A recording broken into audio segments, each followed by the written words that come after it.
2 দশকের মধ্যে পশ্চিম তীরের সবচেয়ে ভয়াবহ হামলায় অন্তত 11 ফিলিস্তিনিকে হত্যা করেছে দখলদার ইসরায়েলি বাহিনী। অবিলম্বে এই অভিযান বন্ধের আহ্বান জানিয়েছেন জাতিসংঘ মহাসচিব আন্তোনিও গুতেরেস এবং ইউরোপীয় ইউনিয়নের পররাষ্ট্রনীতি বিষয়ক প্রধান জোসেফ বোরেল। বুধবার পশ্চিম তীরে ব্যাপক অভিযান শুরু করে ইসরায়েলি সেনারা।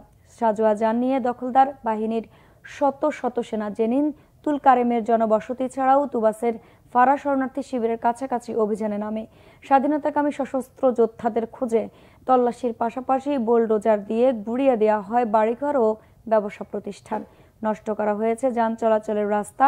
অভিযানে বিস্ফোরকবাহী ড্রোন ও হেলিকপ্টার গানশিপ ব্যবহারের তথ্য নিশ্চিত করেছে ইসরায়েলের প্রধানমন্ত্রীর দপ্তর। ফিলিস্তিনের অপর প্রান্ত গাজায় টানা 11 মাসের বর্বর অভিযানে এরই মধ্যে 40,500-ও বেশি ফিলিস্তিনিকে হত্যা করেছে ইসরায়েলি বাহিনী।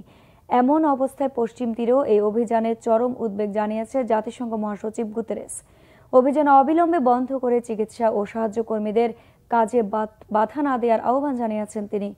এদিকে পশ্চিম তীরে অভিযানের যৌক্তিকতা নিয়ে প্রশ্ন তুলেছেন ইউরোপীয় ইউনিয়নের শীর্ষ কর্মকর্তা বোরেল। বলেছেন, একে গাজা যুদ্ধের পরবর্তী ধাপ হিসেবে প্রতিষ্ঠিত করার সুযোগ নেই।